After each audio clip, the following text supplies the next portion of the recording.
Good morning, comic fans. It is your Uncle Fish back again, just like every Tuesday and Thursday morning. I'm back with my brand new art stream, School of Fish. I'm glad to be here with you. I'm excited to roll up a new character today and see what we get. Always drawing something crazy, always drawing something new.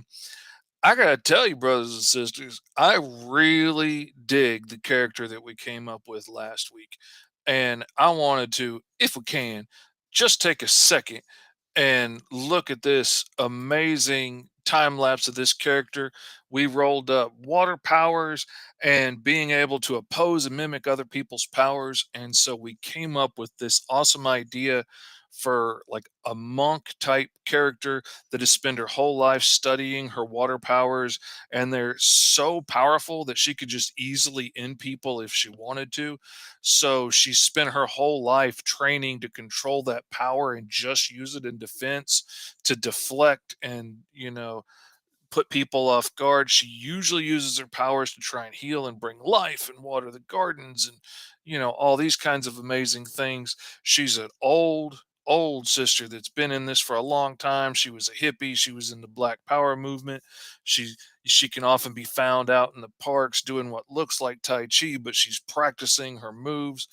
And if you get in her way, she's powerful. You are not going to take her down. But, oh, I love this character. I love the way she came out. I want her to be my grandma. I'm I'm just digging it. And I tried some new stuff on the background to see how that would come out, and I dig it. I dig the way it came out.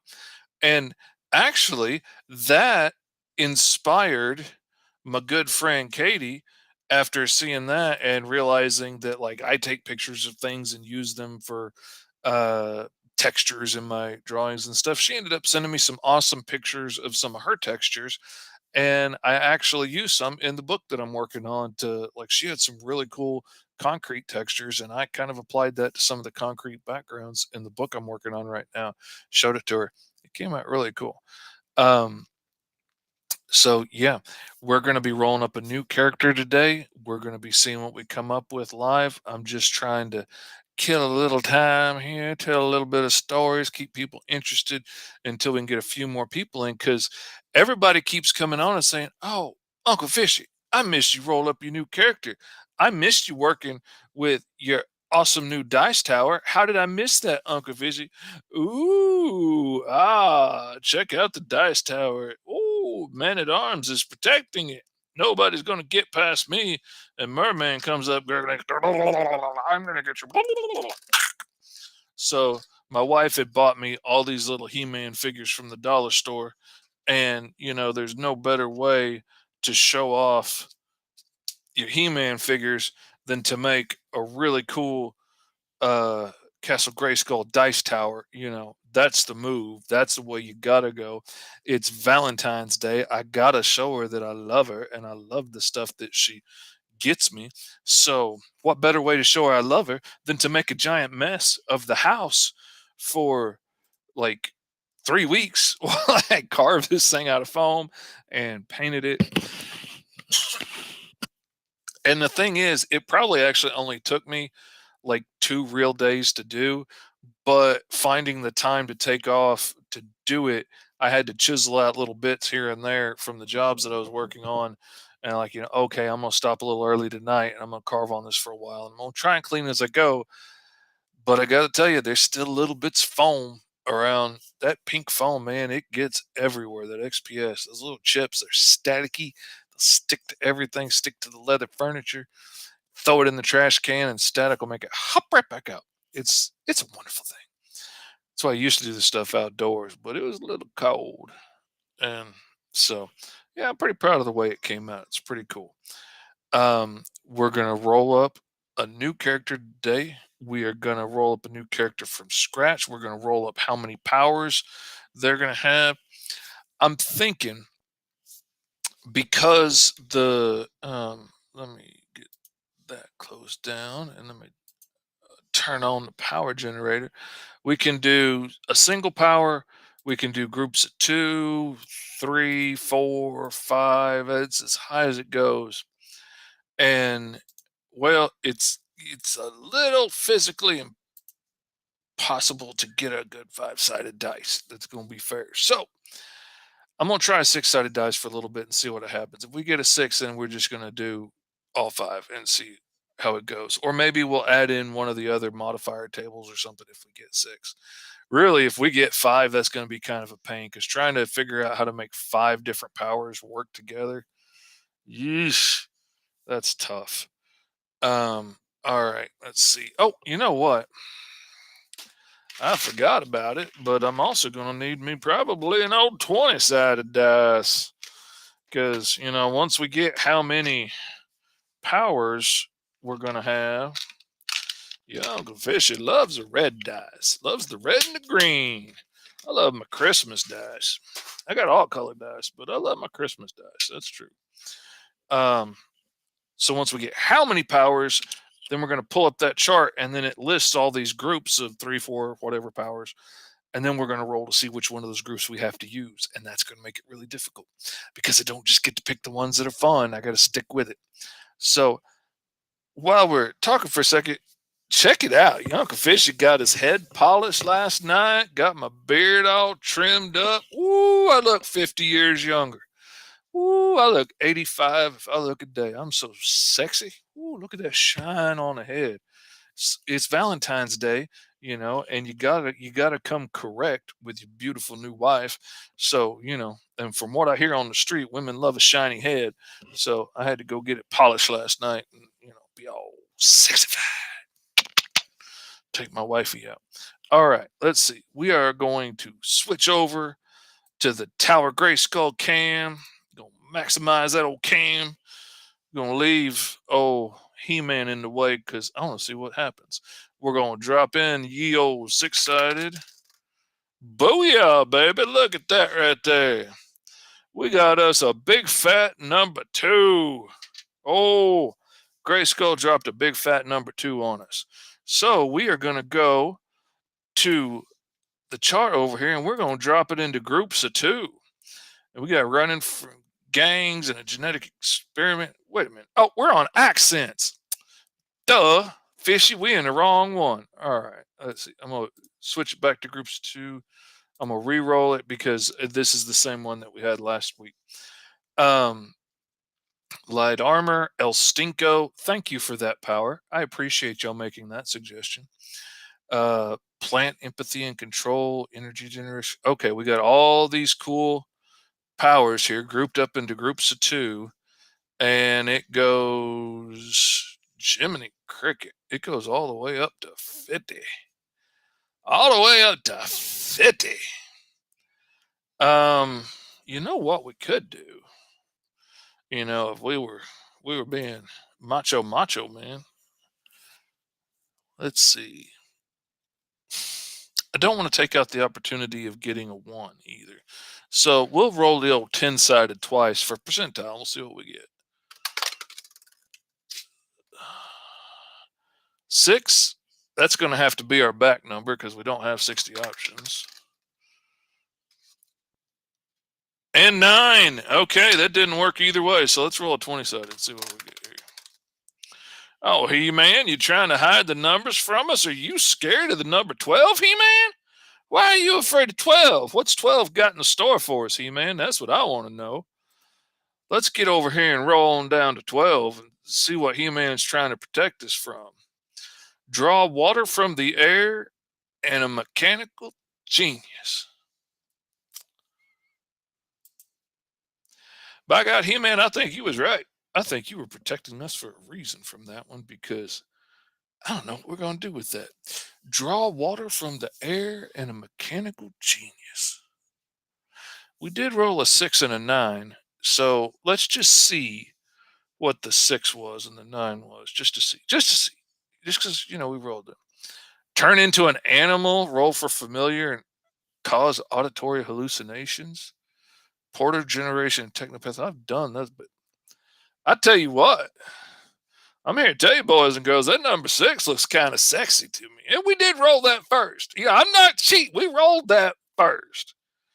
And if we get an animal familiar, we get to turn into, and we're talking like were critters. Ooh, I dig that. We did roll it first. Focus up, camera. We got action to do here. All right. And you know what we get to do if we do that? If we do that, burr, burr, burr, burr, we got to come over here and let's see. We got to roll on the familiar table. So let's see what we get. Turn, turn, turn. Let's see. Give us something good. A fox. All right. All right. We turn into a fox. Let's add a power modifier in here just to keep it interesting. Just to see what we're gonna do here. Easily loses control. Ooh, I dig that. All right, let's add an accent and just see what happens here. Let's go to the single spinner and see what we get with this. Okay, tall. Now that's something that I was one. Oh, I dig that. I'm glad I rolled for that, and I'll tell you why. Because as I'm sitting here thinking, like, oh, hey, look, oh, Katie's in the house. She got done walking the dogs and came in to say hello. Hello, Katie. Glad you're here. To tell you what we're up to, we just rolled up. Okay, let me pull you back over here so we can see it. For the superpowers, we rolled up turn into an animal familiar. We had to roll for that and cause auditory hallucinations. And then for the animal familiar, we got fox. Now, my first thought is I'm a firm believer. I kind of dig the idea of I read it in a book somewhere. It was it was a fantasy book. It was set in like a modern day times, but magic and werewolves and all this stuff was commonplace and normal. I don't remember what the book series was. Katie probably knows. And they made a big point about the conservation of mass in were creatures. So, like, if you were a werewolf, you were a smaller man that would transform into a wolf, and your mass would stay the same.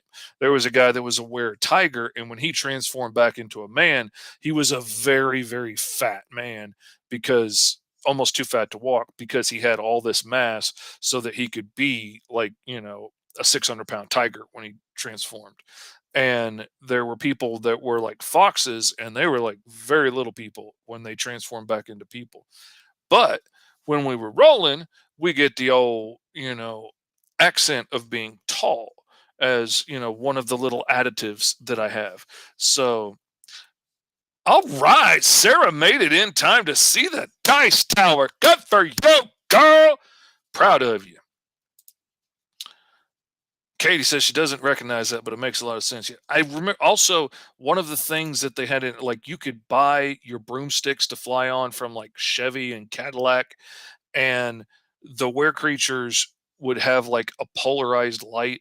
I remember the werewolf in the book would cover himself with a cloak and then flash this polarized light that would trigger his transformation, like the polarized light coming from the moon. I don't know why, but I remember this stuff. I can't remember what I talked about with my wife 3 days ago, but this I remember. And so I kind of like that idea. And I was thinking, oh, this is going to have to be somebody small, but we got the accent roll of them being tall. So I'm thinking this person turns into a very large fox, which would be very cool. How are we going to incorporate the auditory hallucinations? I'm thinking on top, and this is how Young Fishy does. This is live. This is off the cuff. I don't have this stuff pre-rolled. I'm just telling you.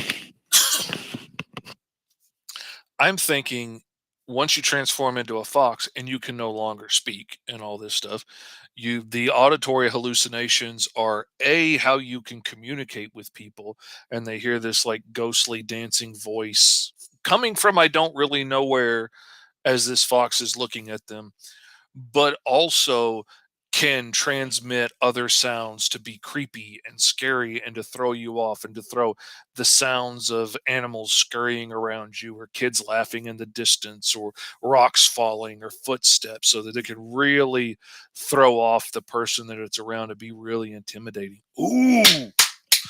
Oh. Okay, now hear me out. There are so many like fox spirits in, like Native American lore and Japanese lore and stuff, and like the nine-tailed foxes and all this stuff.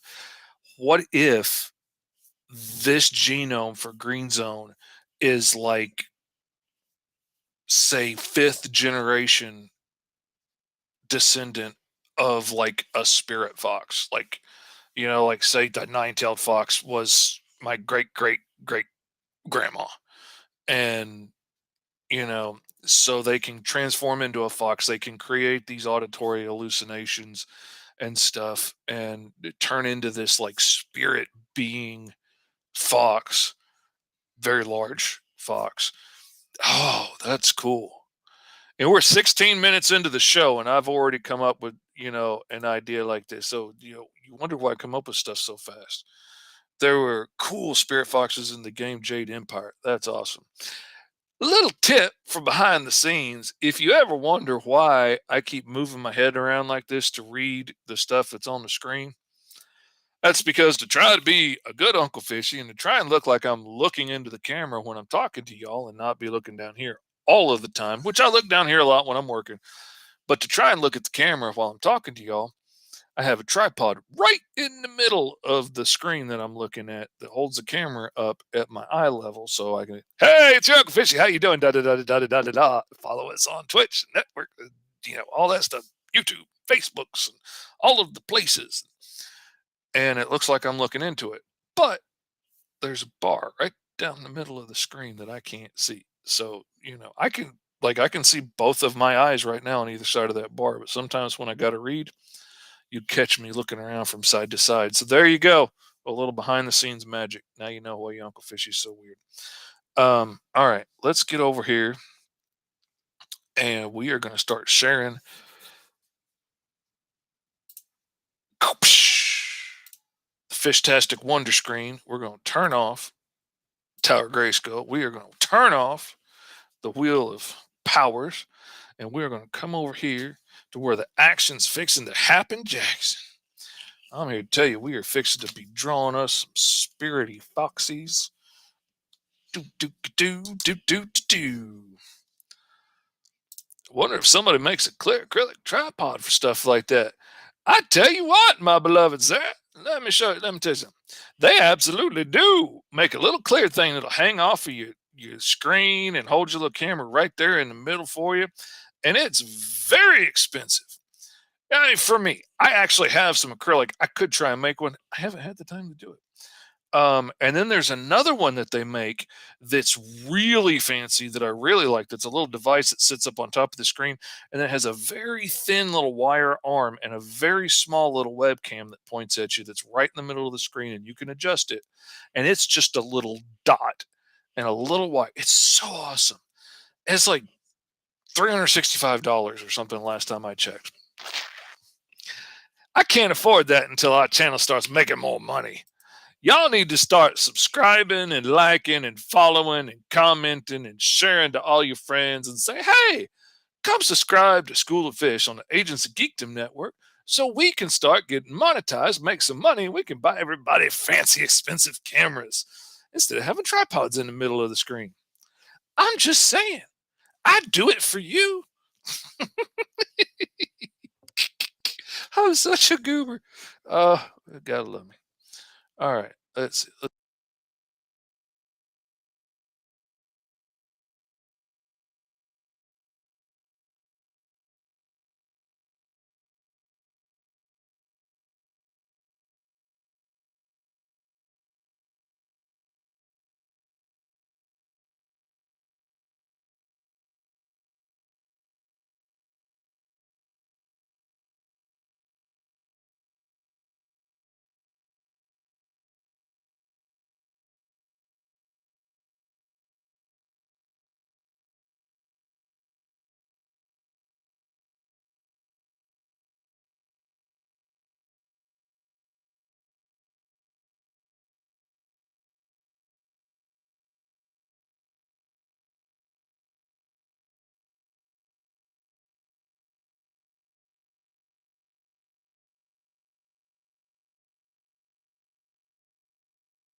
because I got to have my little face over there.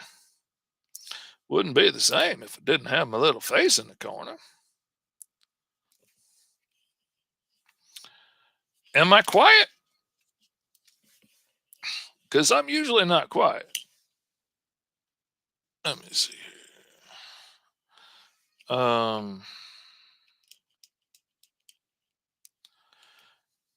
Is that any better?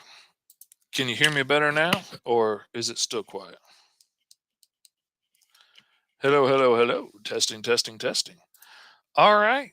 Well, I was turning the volume down on my headset earlier because it was too loud, and I guess I turned down the volume on my microphone too. I did not know that was a thing. So, all right, let's get in here to the world of Foxtown. Got your foxy Uncle Fishy gonna draw a foxy character because that's how we do. Let's see.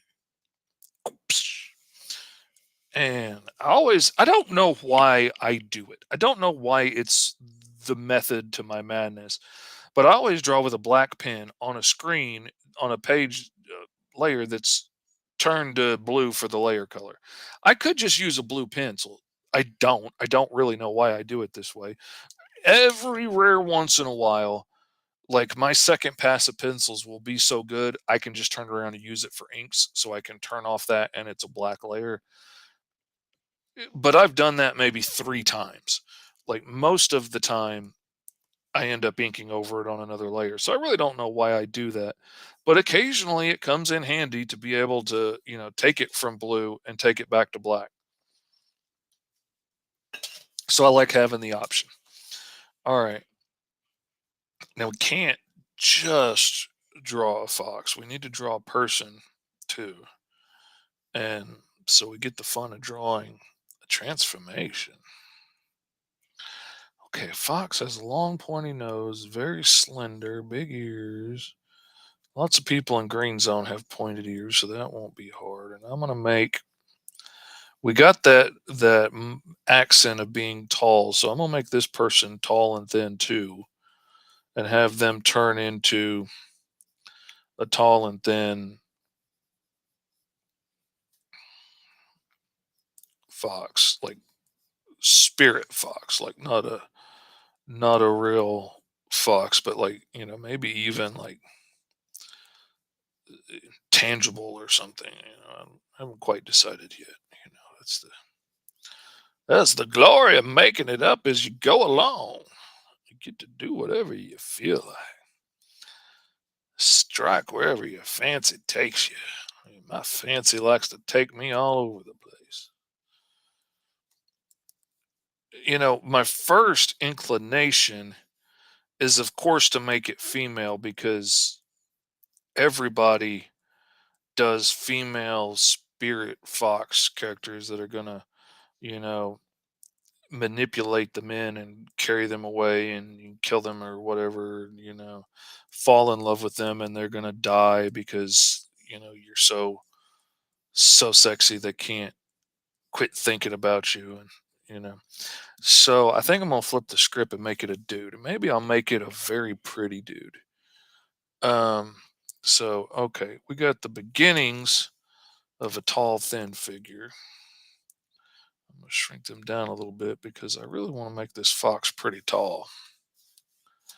Katie says a femboy fox. There you go. Rawr. If we gonna have some crazy old spirit creatures in here, we might as well, take it to the limit. If y'all give me just a second here, I am going to try and drop out of this. Mm,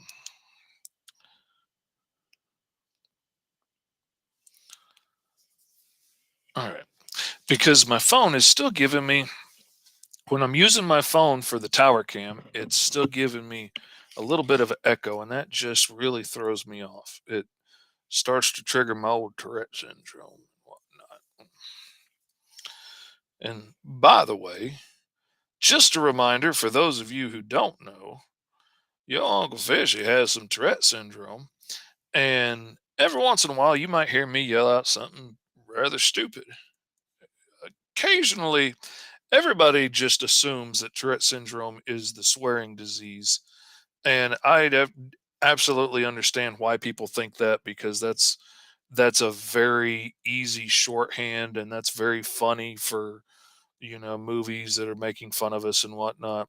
But that's a very small part of a very large condition. That's like saying, oh, cancer is the disease that makes your hair fall out. Well, no. Like, lots of people, cancer treatment might make them go bald, but not everybody does. And not everybody that has cancer goes bald, and not everybody that is bald has cancer. Like, no, I'm pretty sure that cancer is the bald disease. I should know. My mom had it. Like, that's not the way it works. But a lot of us do have the subcondition of corporalia, where we will yell at inappropriate things, which can be swear words, can be ugly racial slurs, can be just yelling out yellow rubber tugboat like I do a lot. But every once in a while, I will yell out something stupid, usually very childish, like stuff that's been stuck in my head since I was 10 years old. And so I will tick out, very weird things sometimes. But most of the time, I just make faces and twitch and, things like that. I have more trouble with suddenly, going blind because I can't open my eyes, or suddenly not being able to speak. That is a much more common, bigger issue for me, having trouble walking, things like that, than, than yelling out random inappropriate things, which I do, but like, the being able to speak and walk part is a much bigger issue usually for me personally than, oops, I have my selection tool set wrong. Had it to subtract instead of add. So, but just a heads up for those of y'all who don't know me as well as, like, say Katie and Sarah know me, because we see each other all the time. Uh,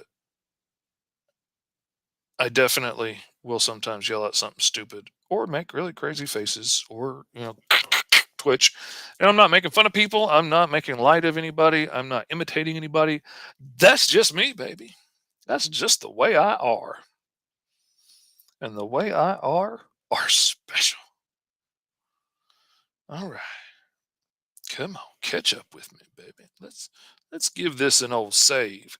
Cause you know what your Uncle Fishy did. Oh, boys and girls, it's story time. All right. Everybody tuck back and sip on your chilled lattes or your hot chocolates or your bangers and mash or whatever it is you're enjoying this morning. And listen up while Uncle Fishy tells you a story about what happened 2 episodes ago. 2 episodes ago, I had my friend, my beloved buddy, Kyron Silva on the show. And we talked and had fun, talked about the book he's working on with Sean Babor. And we talked about artwork while I colored a picture that I had drawn the week before, because I really wanted to show y'all how I color and show you the tips and tricks and stuff. And that, we talked a lot about textures and stuff. And Katie sent me some cool textures after that and all kinds of things. And the coloring was really coming along. I was really proud of the way it was coming. I showed off a bunch of cool techniques and everything. We had a really fun conversation. After the show, me and my buddy Kyron sat there talking for probably 20 minutes after, just having fun, talking about the way we set up at cons, all kinds of stuff. And then I get done, and I go in there and I kiss my grandbabies and I go to the bathroom and I have some lunch, all those things. And then, I get to work, blah, blah, blah. Come back the next day and I'm like, you know what? I need to get the time lapse video from that artwork, and I need to, get that and make a video about it, because I think that'll do well on the TikToks and the Facebooks and the YouTubes and the MySpaces and wherever. So I go to get it. I forgot to save it, baby. So what I've got is the inks and the flats, and all the coloring work that I put into it. It's all gone, baby, because I forgot to save. And it's set to automatically save. That's the thing that gets me, It's set to automatically save. It's set to back up to my OneDrive. I'm pretty sure I saved it when I got done with it. But what really happened is my tablet went off for some reason. I set it on the arm of the couch, went to the bathroom, came back, it was off. Turned it back on, and I was more concerned with the pages that I was working on for pay for my client than I was worried about the show. And oh yes, oh no is how I felt, baby. And I didn't even realize till the next day I lost that. And because for whatever reason, I don't know if the babies hit a button while I was in the bathroom or something and shut, I don't know what happened. Hasn't happened to me before, but the computer shut off and it hadn't had a chance yet to upload everything to OneDrive and to back up all those files. So all of my fail safes that are built in, because not only does it save to my OneDrive, but then every night everything on my OneDrive backs up to this big multi-terabyte hard drive that I have set up here, just so I've got triple checks of everything. But none of that works if it doesn't back up to OneDrive first. And I'm really surprised that there wasn't a saved version of it on the hard drive here. But there wasn't. Nope. No, no, no, no, no, no, no, no, no. So, uh, heartbroken, baby. Heartbroken. Heartbroken. Don't even work anymore because it's broken. All right. Back to the drawing. Back to reality. Oh, there goes Rabbit. Let's see. Let's adjust a little bit.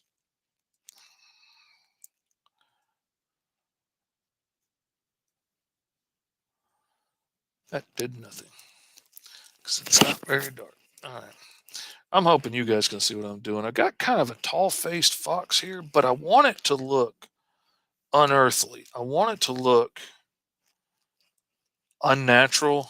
Like I need it to read fox, but I don't want it to read, oh, that is a real animal.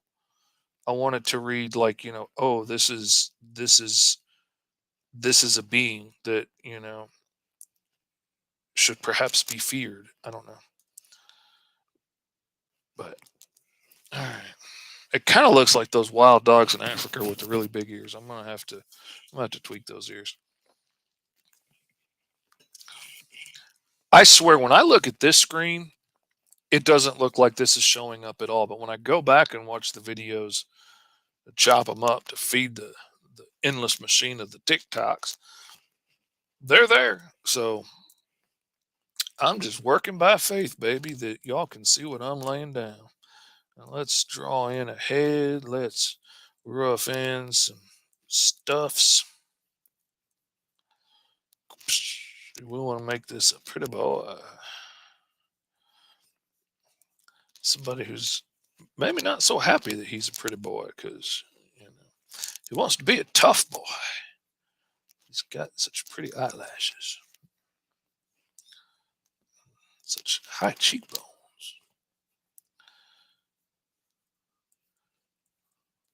Everybody's like, "Oh, you should be a model." And he's like, "No, I want to play in the NFL." No, no, baby, you're too pretty for that. We can't let your pretty face get smashed up. He's like, "I don't want to be pretty. I want to be tough." Gotta have some very kissable lips. So all the boys and girls are chasing after him.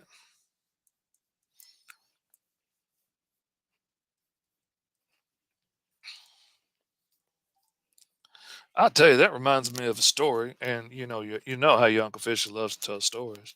I'm a little bit afraid I might run out of stories at one point, but my wife just laughed when I told her that and said, "That ain't never gonna happen. You got too many, son." That's what she said. Something to that effect.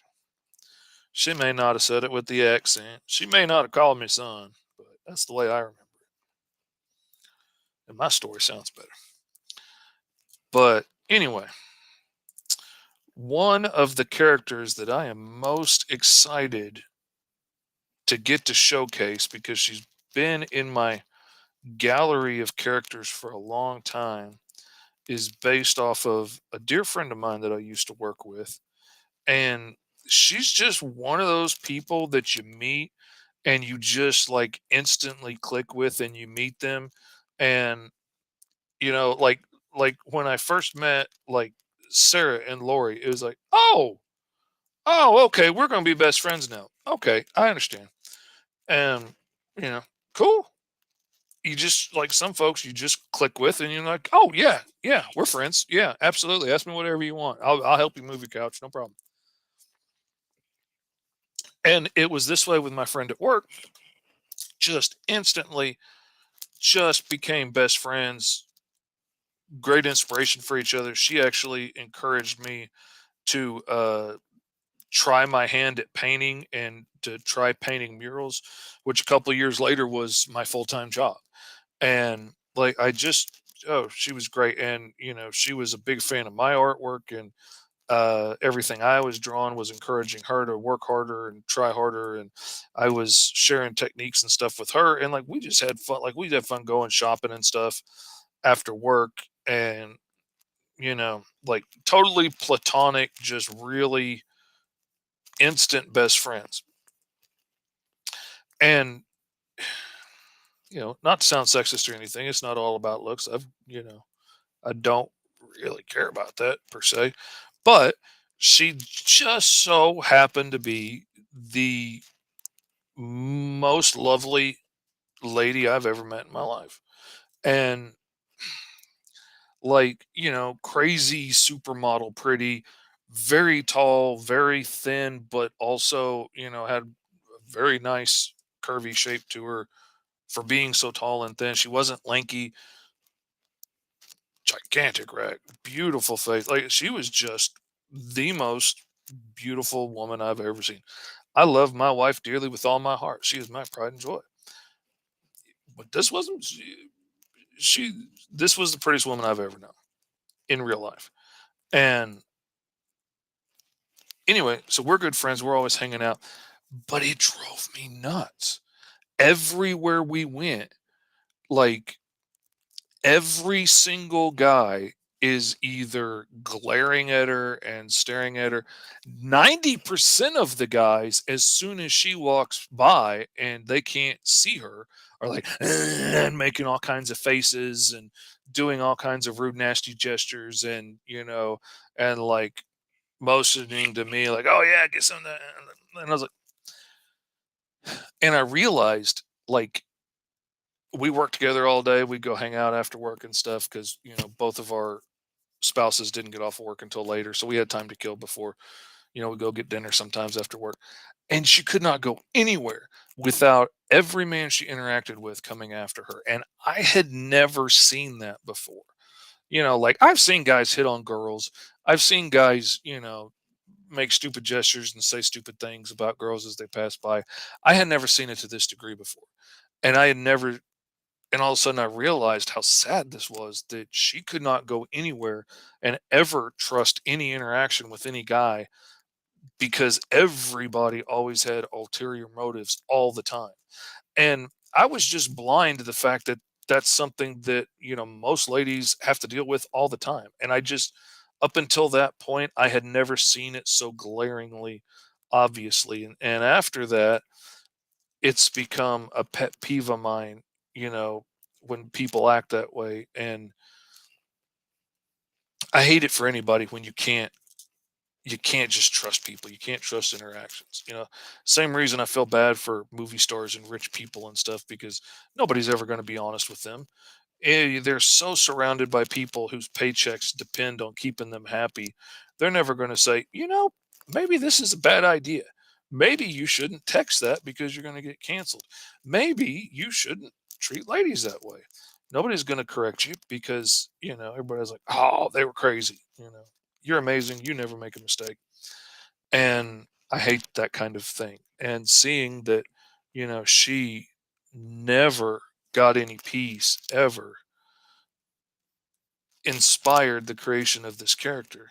And, you know, and this character is very beautiful and just generates these pheromones and stuff, and between her minor psychic abilities and her pheromones and her looks, everybody is attracted to her, and basically nobody can say no to her. And it seems like it would be fun at first, but I'm sure most ladies out there can attest to that's not always fun when you have somebody scary that is attracted to you and won't take no for an answer. And people become, eventually, after being around her long enough and exposed to her long enough, they become basically zombies to her and will mindlessly come after her and won't stop. She could go full evil and become, this evil villain that uh takes over the mines and has this horde of horny zombies following her around that will, do whatever she says. But she's not that kind of person. She uses it to her advantage sometimes because it's impossible for her to like have a job. So she's kind of a grifter because, she can't just show up for work without driving everybody crazy. And she is taken to wearing a hijab and stuff to cover her face and help hold in some of her pheromones until she wants to use it to her benefit. And you know i l- I love the idea of writing this character that is so powerful but at the same time kind of trapped by those powers, and can never just chill out and relax and let her guard down, because if she does, everybody in the building is going to go crazy and start coming after her. And it's kind of an homage to my friend and what she had to deal with, and inspired me to think about things a lot deeper and more than I had before. And once your Uncle Fishy gets to thinking, he starts coming up with ideas. And next thing you know, we got stories to write and illustrate. And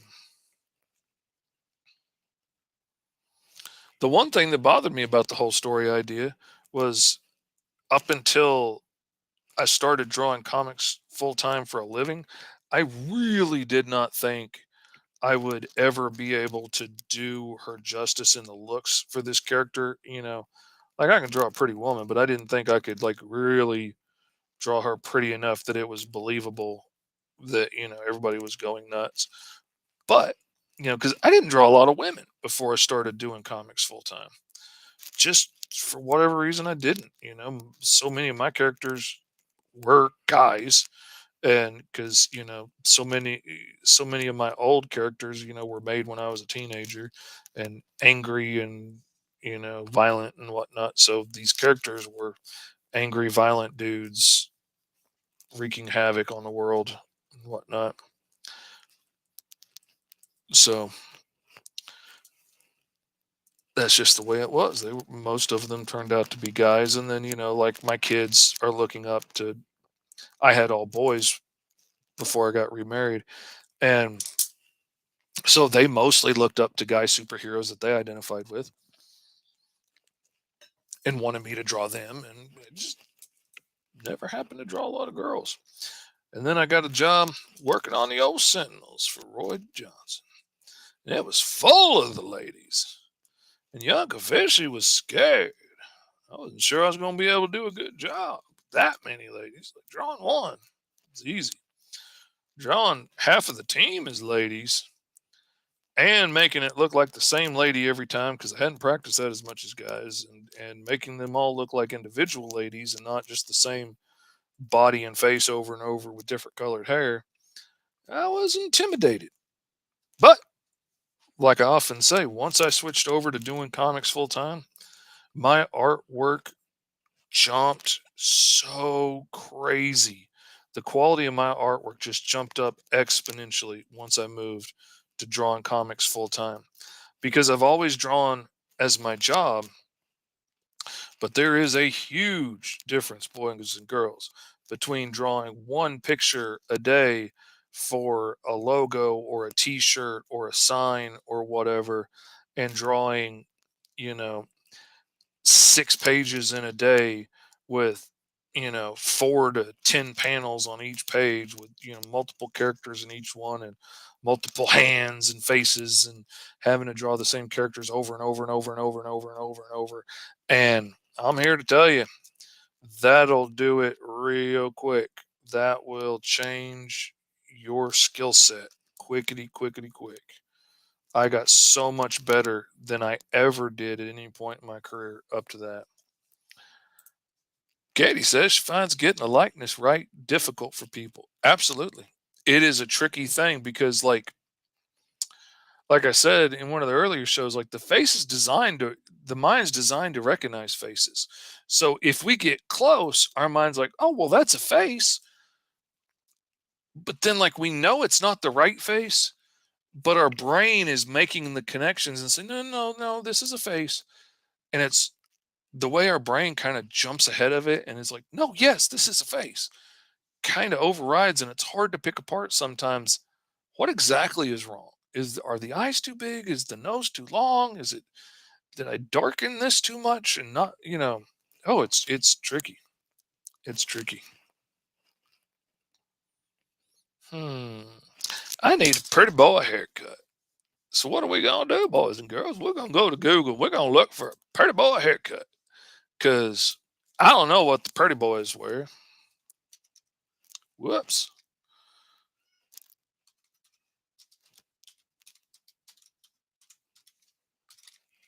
I was spelling it like I say it. That's no good.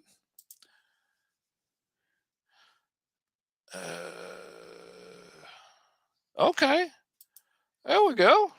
That's a dashing enough fella. I don't do a lot of curly hair on the gents. So, all right, all right. I see you, pretty boy.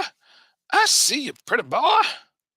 All right, let's turn that off and we'll go back to drawing over here. I'm gonna add. I'm gonna add a little bit of them. Whoops. I'm drawing in invisible ink. Silly fish. Don't you know? I'm gonna widen that nose just a little bit. And then we're gonna give them little doo-wops a do. Little bop shabop. Wham a lam a ding dong.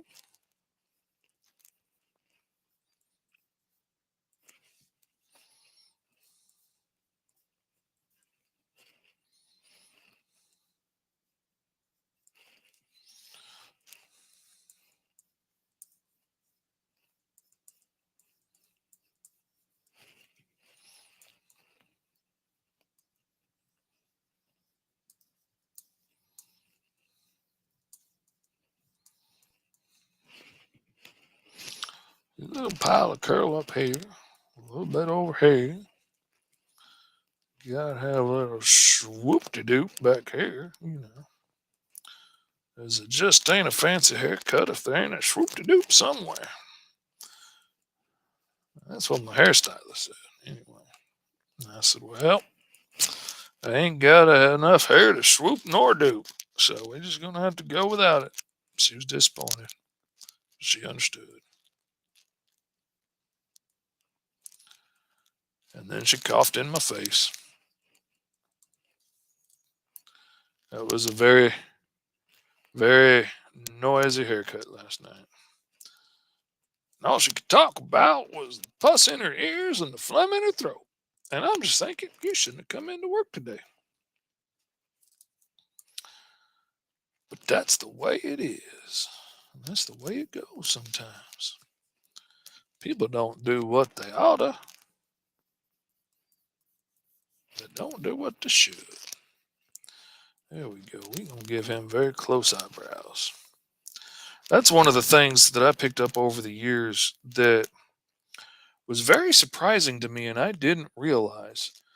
But a lot, like, especially in the shorthand of drawing comics, you got your eyes, shoop shadoop, boop. And where the eyebrows are in relation to that, like where the baseline for the eyebrow is, really makes a big difference in getting the likeness right. And I did not realize that at first because, when you're learning to draw, they tell you that all of this stuff is the same in everybody and all the measurements are the same and the face is in thirds and cut it in half and in half and in half and all this stuff. And that's not really always the case with everybody.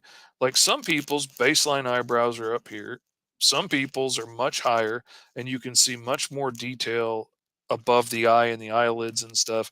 And they have very large looking eyes. And some people's eyebrows, like their baseline is right down here next to the eyes. And they do not have a large separation between their eyes and their eyebrows just in their baseline. And it often ends up making them with much squintier eyes looking. And, you know, and that's okay. That's like some people look like that. And those little shorthands between, somebody having nice big open eyes and high eyebrows at their baseline, and you can see all of the little folds and stuff over their eyes, and some people that are very close, and and then some people that are just basically squinting all the time no matter what, and all of those different things end up giving you different looks, and really helps quickly tell the difference between characters. Like I've got some characters that I draw regularly in other people's books that their eyes are basically just a line all the time. Like they're always squinting. I didn't realize until I got older that half the time I'm squinting in pictures and you can't hardly see my eyes. But some of us are like that. And so, taking those little things and adding them into your characters real quickly makes them look cool. All right. Now I'm going to go off of Pretty Boy Haircut and I'm going to delete that. Even though you can't see it, you're going to have to trust me. And I'm going to risk it and just look up Pretty Boy. Let's look up Pretty Boy clothes instead because I'm afraid of where that's going to take me. Afraid of the feelings it's going to generate. All right, that's a real mixed bag of what I'm getting because I'm getting like toddler clothes and like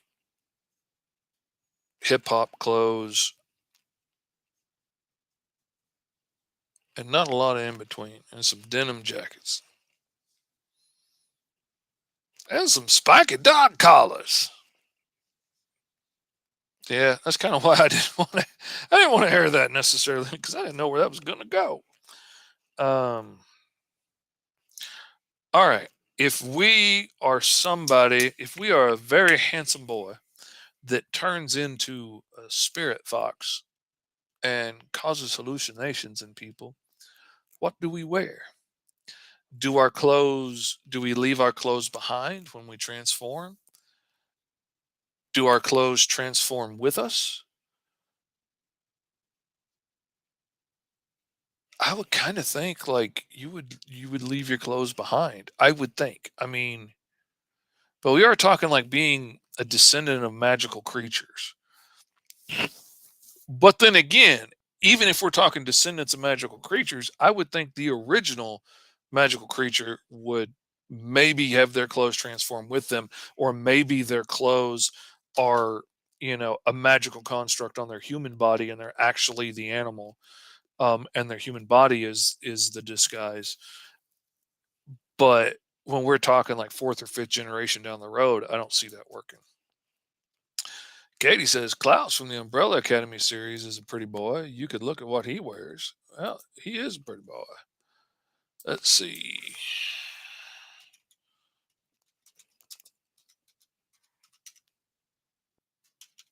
Let's see if Klaus Umbrella is enough. Yeah.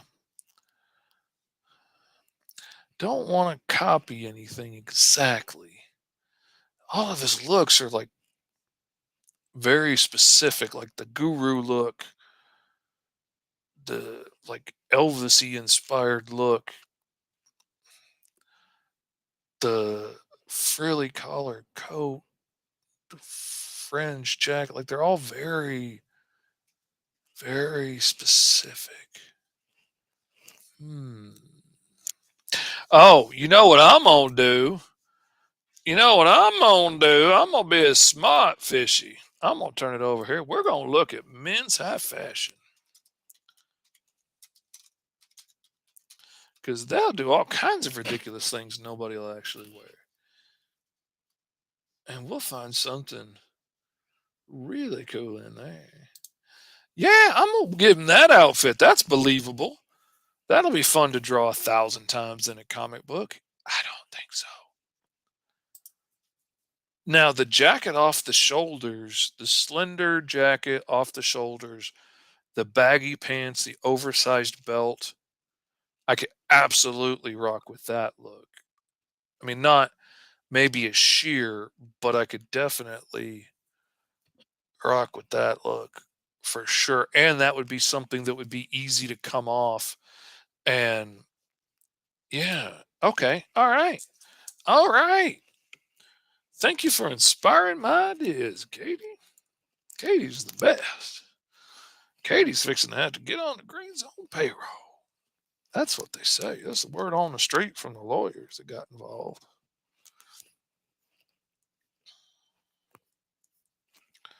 They said, I'm going to have to quit doing this show because Katie's inspiring too many of my ideas. She's coming from my IP. That's what the lawyer said. I said, not Katie. And they said, oh, yeah, she's done it before. She says, you know why you ain't seen Ronald McDonald on TV in years? Is because he's old fashioned. No, Katie stole the IP. Now they can't use it anymore. She owns Ronald McDonald. So that's what the lawyers told me. I said, I didn't think Katie had it in her. Said, neither did Ronald. He's walking around without a big rubber nose now. Said, you don't want to play with old Katie. She'll steal the big floppy shoes off your big floppy feet. And Uncle Fish needs his big floppy shoes because he got big floppy feet. Yeah. Yeah, that's why we had to cancel the show. Afraid Katie's stealing my IP.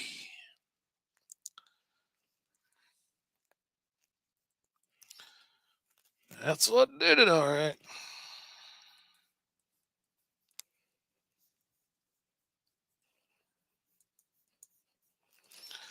They say you either die a hero or you live long enough to have Katie steal your IP from you like Disney. Yeah.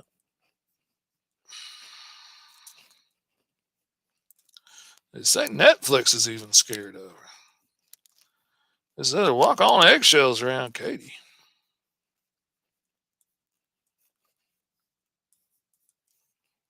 For the record, I have no idea why I say such ridiculous things. I just like to ramble. I like to ramble and say stupid stuff. Okay. We're gonna have our drawers sticking up out of our pants because that's what the pretty boys do.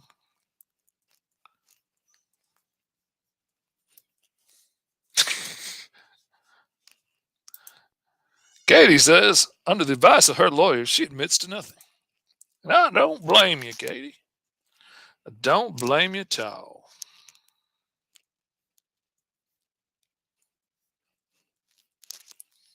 Yeah, this looks like something that you could easily whip off and chunk in an alley when you're transforming into a nudie animal to run around. Oh, that's not going to work that way, is it? No, I'm drawing a regular belt buckle on a crazy belt. Can't do that, fishy. That's not the way crazy belts work.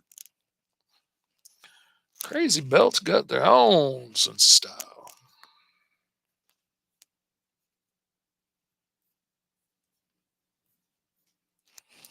I'm gonna guess that's how crazy belts work because I don't know, but I dig it.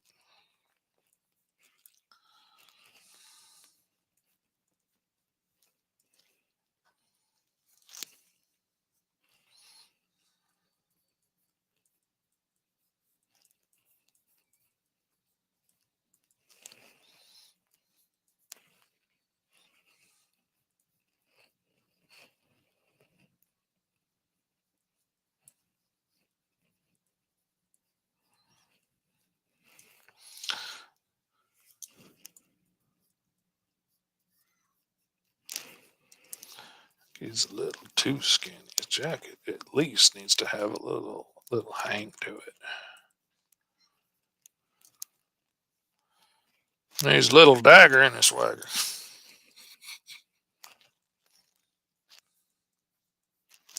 We're gonna give him a necklace that great grandma passed down to him that helps harness that energy of the moon to make his spirit transformation, which gets a little harder with each generation as they move further down the line and closer to humanity.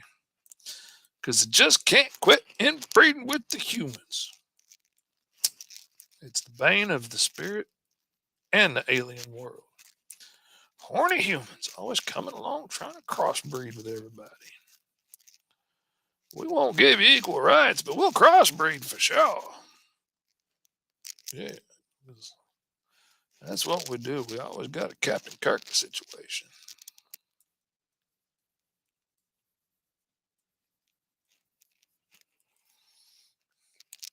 Kind of looks like an interview with the vampire dude instead of a fox dude, but I'm not one to throw stones at sexy boys. They'll get scarred up and sue me for it. Woo! Thank you, Javon. I appreciate it. Javon loves a pretty boy, he says. No, you're right. She's a real monster. Absolutely.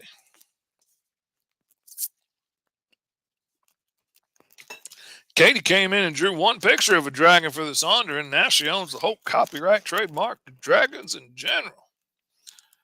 They said, we cannot compete. She brought the smoke, and we all choked. That's what they say. If you want to draw a dragon now, you got to pay Katie 50 cents. 25 if it's a scribble on a napkin or less, but otherwise, you got to pay the full 50 cents. Katie will come after you and steal your Netflix password. She'll do it.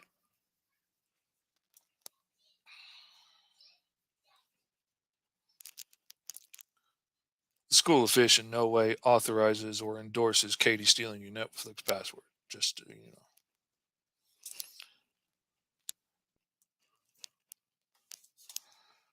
All right, it's time to move on to the inks, boys and girls. We just a little over an hour, so we might be able to get this inked real quick. Let's see. We're gonna throw a little black color to that layer, so I know it's my ink layer and I can find it later.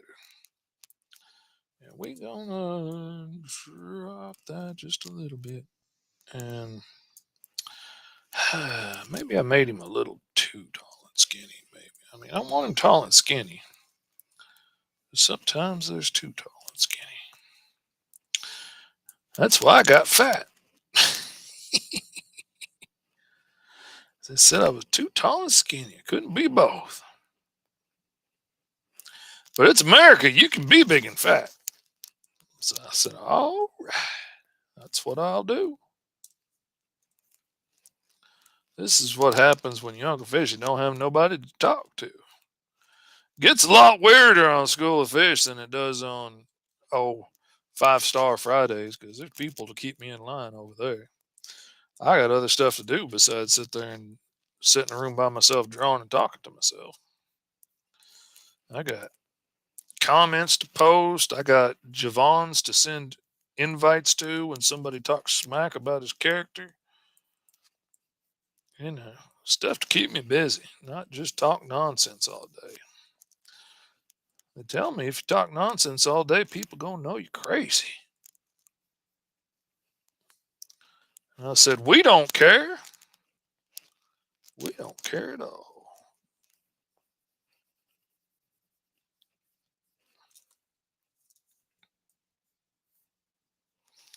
Nope, that wasn't it.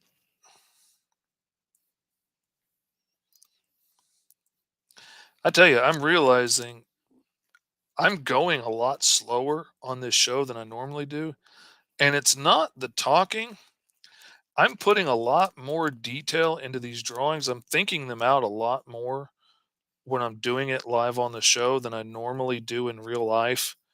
Like, normally, I would have just put the lines for the face in, and that would have been as far as I go, and I would be figuring out the face when I inked it. But now that I'm talking and I'm thinking and I'm trying to help give some advice and whatnot as I go, I'm getting this stuff so much more fleshed out than I normally would. And that's taken me about twice as long to draw some of these things as it normally would take me, which is still fast. But I keep asking myself, like, why didn't I get that colored on the show? And that's because I'm basically drawing it a whole extra time, and that takes some time.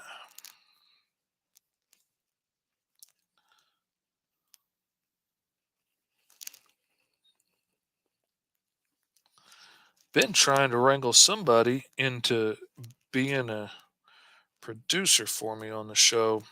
Somebody that could come on at the same time and log in, as the host and handle switching out the screens for me and, going between the dice tower cam and switching between looking at, the other screen when I'm looking stuff up or rolling for superpowers and all of that stuff because it's a little bit much. Takes a lot of focus away from trying to draw fast. And it would be a help, but so far I have yet to find somebody that's got the same kind of free time at the same time of day as I do. Or where it's not like, super crazy time difference or something.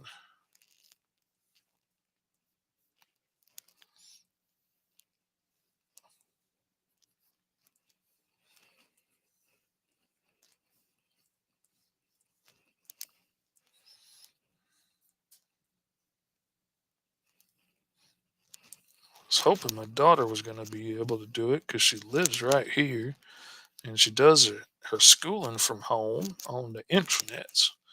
So it's like, well, she's already got the internet and she's right here and she has good chunks of free time during the day, but her schedule keeps changing at school, which is really weird. But I guess because it's online school and they've kind of had a hard time finding consistent teachers that don't end up leaving for another job halfway through the class. Um, they just kind of take it as it goes and don't really care if they change up the schedule week after week.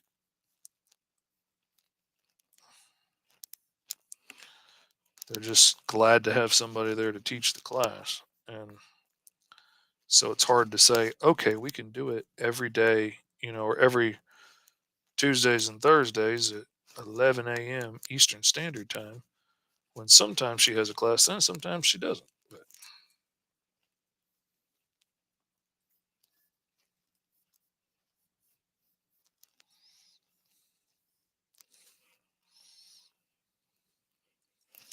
I was talking to my daughter in law about it, but honestly, that's right in the middle of her workday. And she's like, I could probably see about changing my schedule. And I would love to have her help. But, I don't want her to have to get in trouble at work or something trying to move her schedule around for this that's not going to pay a whole lot.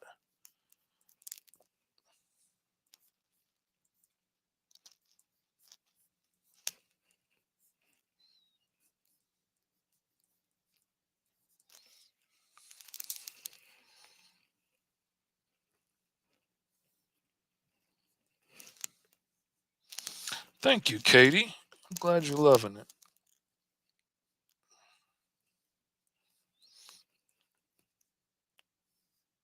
I'm enjoying it. I'm thinking, I just keep thinking about the character I mentioned earlier.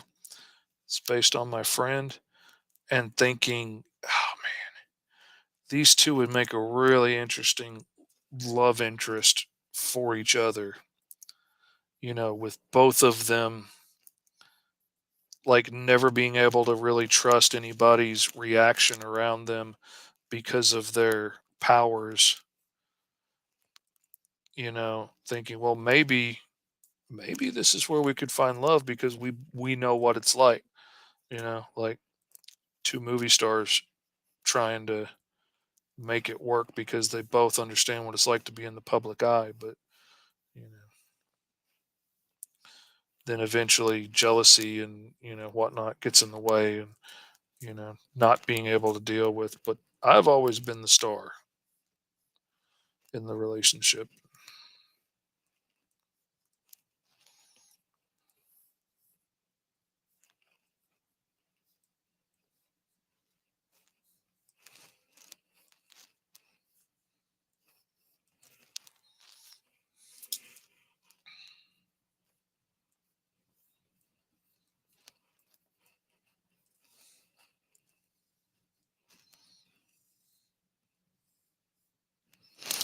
I know that's why Javon and Halle Berry didn't work out.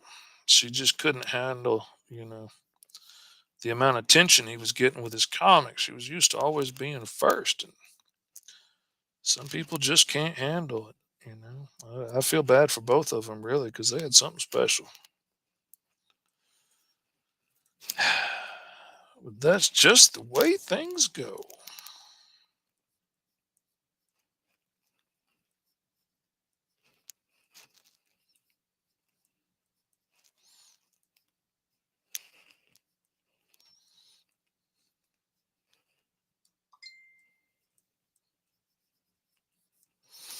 My phone keeps on dinging. I should have probably turned that dinger off. Yeah. You can't be on TV with your dinger on. That's what they told me, and I didn't listen. Next thing you know, I get caught just a dinging. Ain't no account. That's what they say. It's still going off.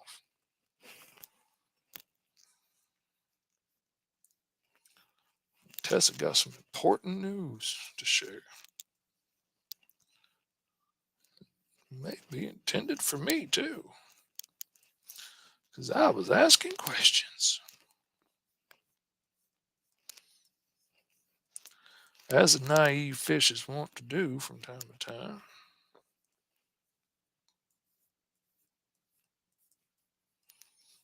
Hmm.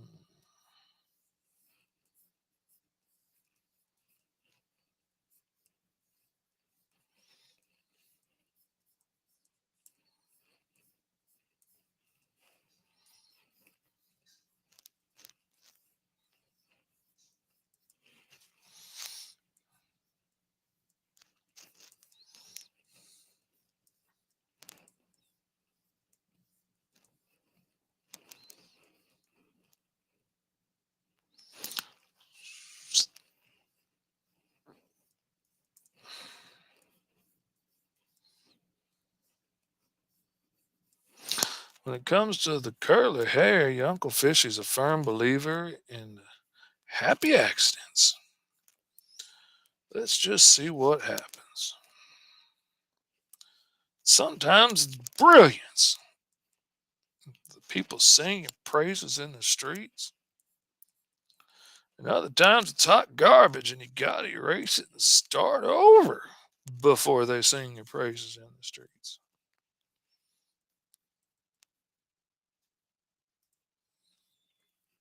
But such is the life of an artist. You never know when they're going to sing your praises in the streets. You just know it's going to happen at some point. Oh, oh, your Uncle Fishy is a funny one.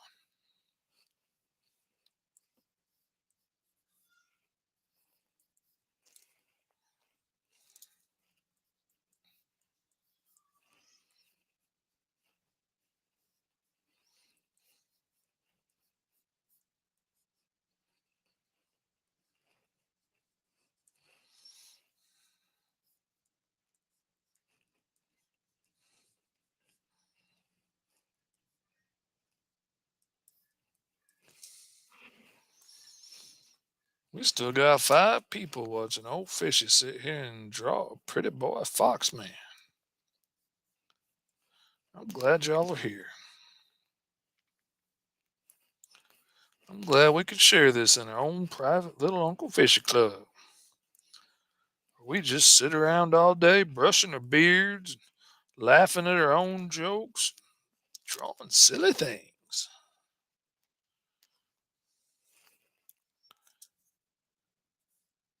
We gotta talk in silly voices or it doesn't count.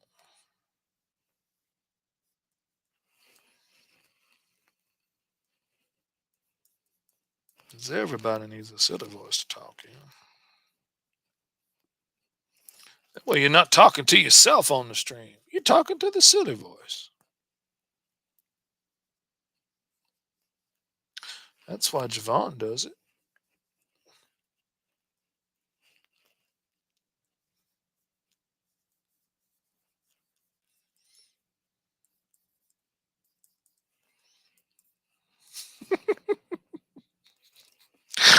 Oh God, I'm such a weirdo.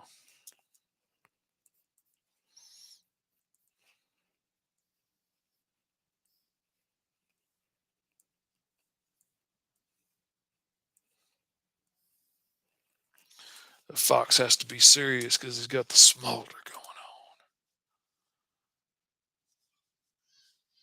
Gotta have that serious fox smolder.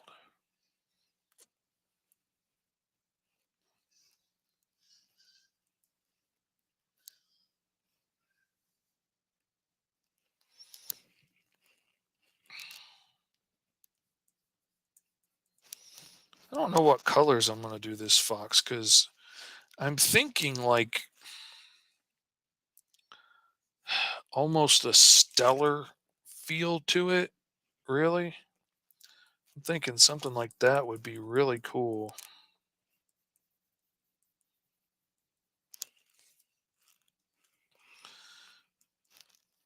If it was like 2 different colors of Starfield or something that made up his look.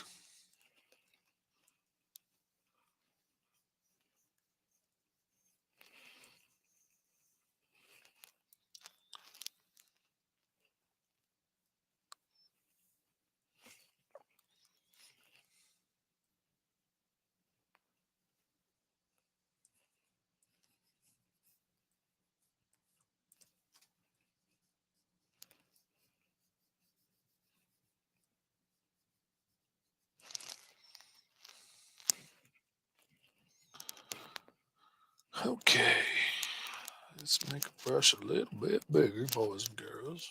Get a little braver. What we're doing here. Don't be afraid. We're all in this together. We're all in this together.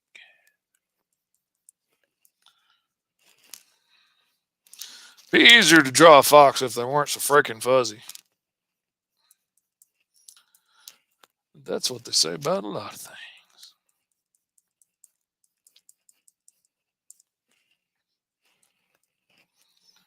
Katie wouldn't have these problems. Katie would be done.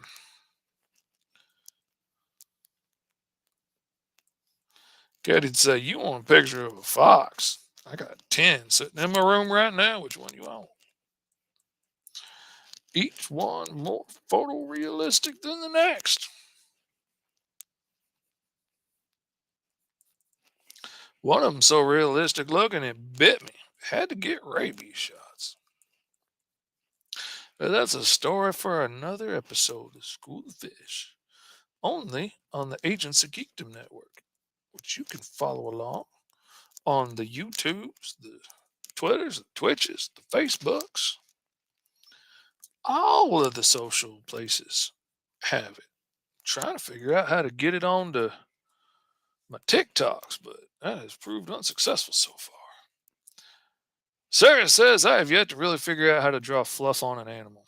Oh yeah, it's you've got to find a cheat for it, especially if you're doing comics. You've got to find like some kind of texture cheat to make it read quickly because we don't all have Katie time. Fox is one of the things one things I haven't managed to get too many photos of. I wish I could get more, but they are elusive. Tell me about it. You know how long it took me to track down this spirit fox to draw it? Psh, forget about it. Sarah says I have a cartoony sketch of a cat and a cowboy hat, and I abandoned it for ages because it just doesn't look right. I feel that. I feel that. I know how that goes. Okay. Now we got a furry band here. Neck.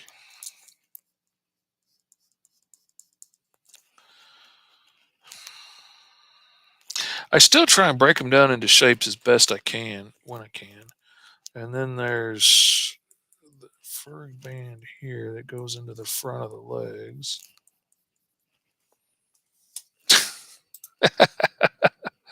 Why is fur so hard to draw? Flips table.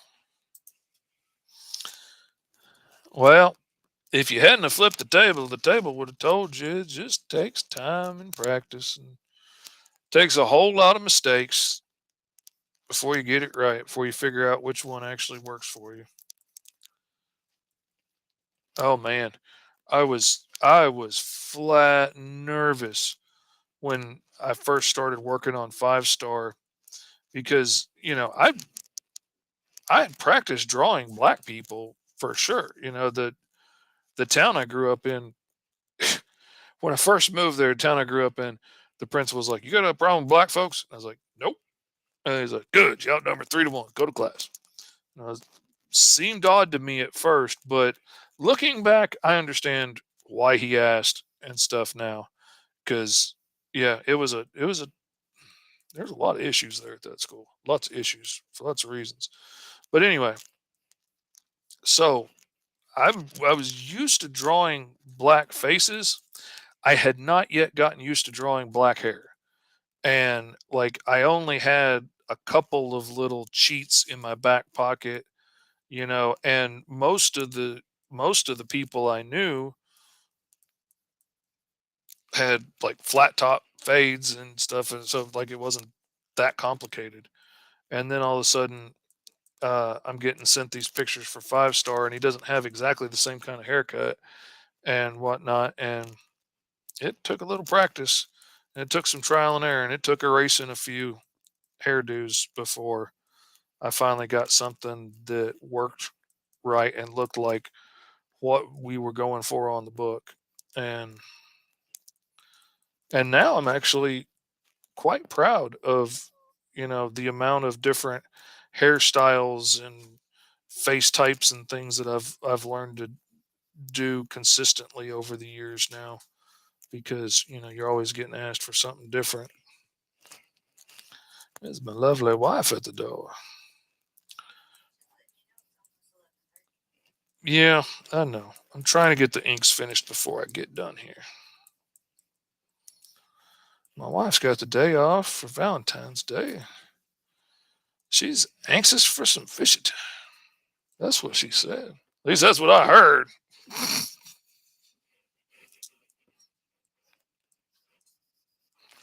She said, "Uh huh," and walked out the door. But what I heard is, "You know it, Big Daddy."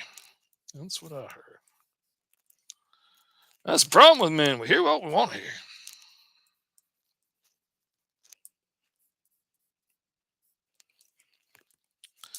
Speaking of outrageous, terrible things that men do, because I know that was exactly what we were talking about. Man, I was talking with my buddy J Man the other day. Y'all all know J Man. He's a friend to all of the streaming world and all of the comics fans. He's a huge comic enthusiast, supporter of all our books, such as Green Zone, and Five Star, and Emerald Quests, and Unlikely Heroes Studios with the Power Brokers and the Supers and the whatnots. And we all know the J Man. We were chit chatting, and he was talking about some movies that he had picked up, and got to talking about Breakfast at Tiffany's, and I was like, I've never watched that. I've always meant to, My ex really hated old movies and never wanted to, sit through it and get mad anytime I tried to watch something like that. But I always wanted to give it a shot. So I was like, yeah, let's watch that. I know Mickey Rooney was, ashamed of his performance in that, but I can look past that and try and judge the movie on a whole. I was extremely unsettled by the common portrayal of men in that movie. And like, I know it wasn't an unrealistic portrayal of men. I know guys that have acted like this, but it just made my skin crawl to see these dudes just beating on her door because I bought you dinner and I paid you $50 for this and that, and you got to let me in, baby. And oh, it is so upsetting. I have this urge to be immediately good at the projects I attempt, or else I abandon them. I've been told this is an ADHD thing. It absolutely is, because your Uncle Fishy's got the same thing. Oh, let me tell you, ADHD and art. I'm here to tell you, the expecting to be perfect at something when you first start is a real problem. And I was oh so good at drawing in the beginning. And like, I was only a little better than everybody else, but I was better. Like, and that only meant like in kindergarten, I could draw a better dragster out of a triangle and two circles because I'd draw an extra circle for a helmet and I'd draw a little squiggle at the backs for dirt. So that made mine better. And I was a better artist. And everybody went on about how great my art was, which made me want to do it more. I was instantly good at it. I was always better than everybody else because I hyper focused on it and put more effort into it. And then, we decided to try our hands at sculpting. And because I had spent so much time drawing and so much time thinking about the face in 3 dimensions, when we started sculpting the first time, I automatically sculpted a pretty dang good face of the hobgoblin that, I mean, looked exactly like him. Yeah, maybe the proportions were hair off, but I was in junior high. And it looked great. I was awesome at sculpting from the get-go, so I've always loved sculpting and I thoroughly enjoy it. It's one of my true passions. And then we decided, well, it's time to paint. I've been watching Bob Ross paint for years. This is going to be easy. Go to painting class. I got the brushes. I got the stuff. There. We're walking through this simple painting of trees, and I was like, dude, I want to paint a fantasy landscape with trees and dragons and knights and shining armor and horses and all this stuff. It's like, no, we're going to do these trees. I was so mad, I almost walked out. But I sat there and I followed his stupid instructions and I did everything just the way he said to do it with his big stupid face. And my painting turned out absolute trash. It was garbage. I threw my brushes down. I was like, painting sucks. I'm no good at it. It's the one thing I can't do. I'm going to forget it and I'm going to go back to drawing and sculpting. I did not touch painting again for years until I met that friend that I told you about. She's like, it's really easy. All you got to do is this, and this. And I started teaching myself how to use the tools. I started learning little tips and tricks. And next thing you know, it was easy.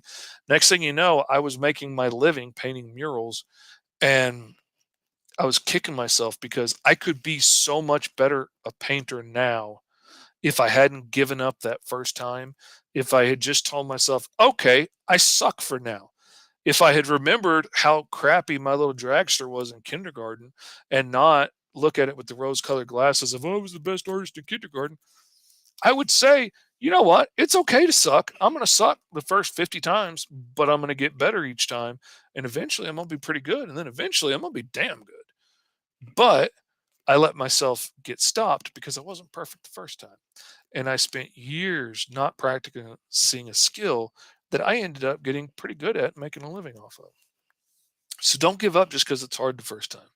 I know it sucks and it doesn't give you the dopamine hit you want, but you can get there. Trust me. Sarah says, I forgot it's commercialized gift to your partner day. I'm thinking about making a cake. Woo, baby. Everybody loves cake. Cake is a good present. Cake keeps them fat and happy. That's what you want right there. Absolutely. Make them a cake. It'd be ecstatic. Good old hell yeah on the don't give up and keep trying. You got it. Man, that's what we got to do. All right, let's see.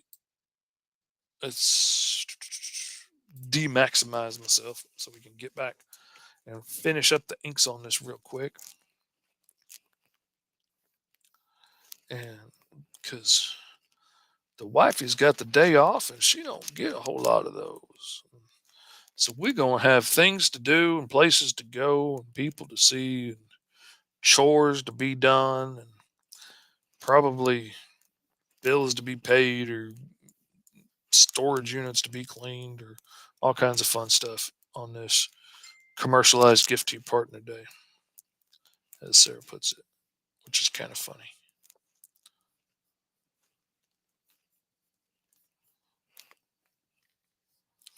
Oh, Sarah the Cynic. Oh, that's what they call her on the streets.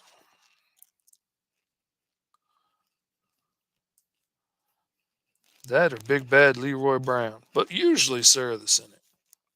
It depends on the neighborhood. It depends on her history. It depends if you grew up with her or if you've just, met her recently, whether it's Sarah the Cynic or Big Bad Leroy Brown.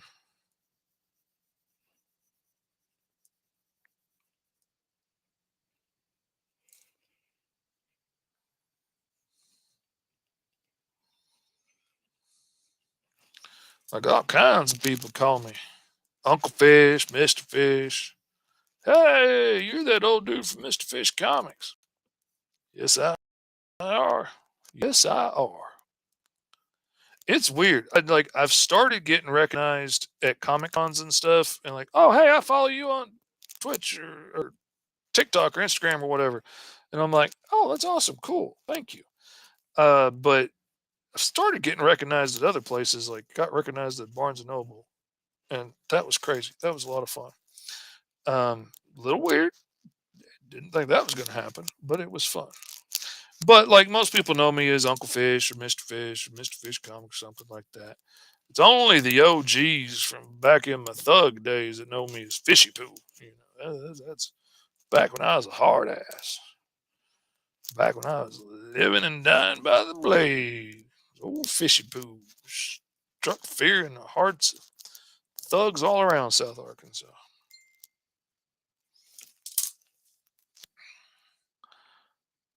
Let's see. I made a habit of telling my nieces and nephews that the first step being good at something is to suck at it. Absolutely. You got to be willing to suck at it. I tell people all the time with when they're asking me about like, oh, I want to make a comic, but I'm afraid it's gonna suck. Yeah, it's gonna suck. Make it. It's gonna be awesome. It's gonna be one of your favorite books. You're gonna kind of cringe when you look at it in 20 years. But the more you make, the better you will get. And you've got to make those mistakes before you're going to get any better. The best way you're going to learn is by putting a mistake into print and then being like, oh crap, I wish I would have fixed that. You won't make that same mistake again. Trust me on that one. And absolutely, you got to be okay with sucking. You got to. Katie says, I have no partner, but I bought a cake anyway. That's all right. Love yourself, baby. You can have cake. Hands down. Treat yourself. One of those has a better theme song. I don't even remember what we're talking about. Let's see. Katie says, people seem to think that I've always been able to paint like this. There were a lot of years of my art sucking. Practice is the key. Lots and lots of practice. It drives me up the wall when people are like, oh, your art is a God given gift. Oh, I wish I had that. No, you wish art was easy. That's what you really wish.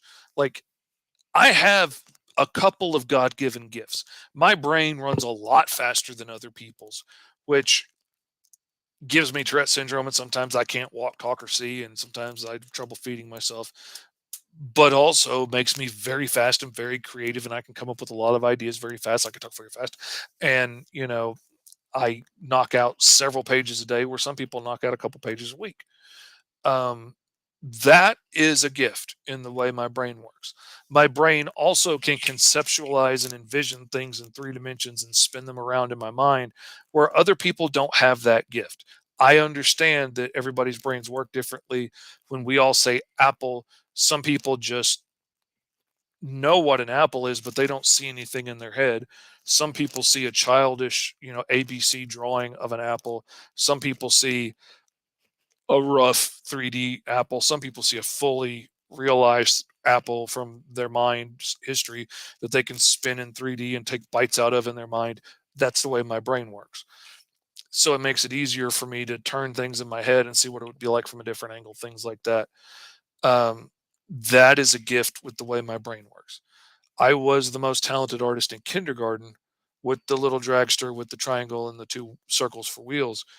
Everything after that dragster is 40 plus years of hard work and study every single day. And I would not be the artist that I am if I hadn't have put in all that work.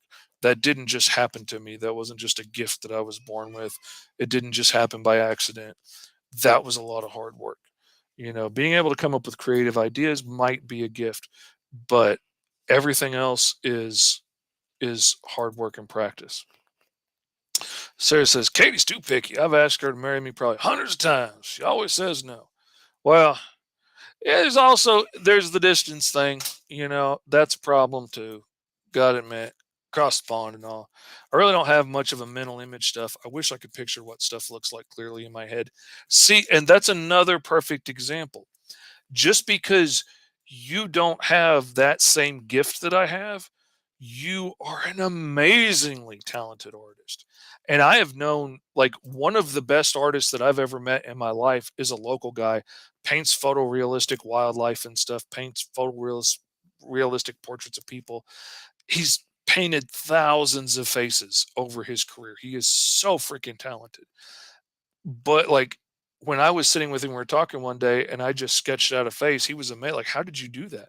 And I was like, it's just I know what a face looks like, and I just added some unique features from mine." I was like, "Just draw a face." And he's like, "I don't have a picture to look at." And if he does not have a photo to look at, he can do nothing.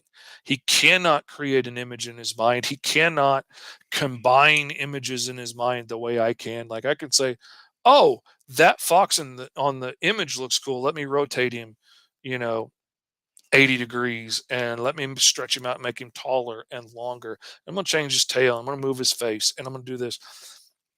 No, he cannot imagine any of that. He cannot see anything in his mind's eye.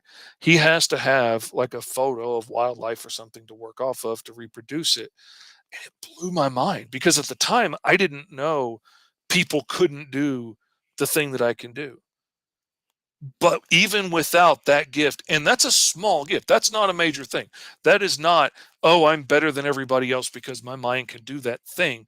That's a relatively small little trick that my brain can do. Some other people's can't. That doesn't stop everybody from being able to be an awesome artist. And then there's the argument of, people say, oh, well, so and so's been doing art for 20 years and he's just as bad as he ever was. Practicing the same sucky thing over and over again and not bothering to learn to get better is very different than, putting in the effort every day to learn. My art is constantly growing. My art has little changes from book to book because I'm always growing and learning more about anatomy and clothing folds and facial folds and what makes somebody look Korean as opposed to Japanese and blah blah blah. Like, I'm constantly learning and growing and challenging myself, so my art's constantly getting better. If I didn't do that, I would still draw like I do in high school. Katie says, I can draw horses without looking at them, but I think a lot of it's muscle memory. Absolutely. After you've done it 1,000 times, it's not hard anymore. Like, that's why I can draw faces all the time because I've practiced it more than just about anything. I can't visualize things I want to draw to the way you can, but I have a good talent for coming up with unorthodox solutions to problems. Not strictly art talent, but it comes in handy. Absolutely. It's come in very The fact that my brain works the way it does and I can see things in 3 dimensions has made it incredibly easy for me to pick up things like carpentry and cabinet building and wall framing and things. And while everybody else on this church project to build a new closet in this place is looking at me dumbfounded that I can just throw this stuff together in my brain and draw it out on paper, like, it's a gift that I can use in several different ways. I just happen to have exercised it in my art more than anything else because I've practiced that for 40 years. But I'm creeping up on almost 2 hours, and my wife is anxious, and she's been in there 3 times to tell me it's time. So I'm going to get off of here. And what would you know? Your amazing Uncle Fishy finally made an outro that not only says goodbye and thank you for watching, but advertises the other amazing shows that you can watch right here on the Agents of Geekdom Network. So you should subscribe and follow and like on whatever platform you're on so that you don't miss out on all the awesome stuff. Hit the little bell on YouTube and you'll get little notifications. Hey, Uncle Fishy's fixing to come on, baby. So we need to get on so we don't miss the dice tower at the beginning. Anyway, love you guys. Thank you for showing up. And I will see you Thursday.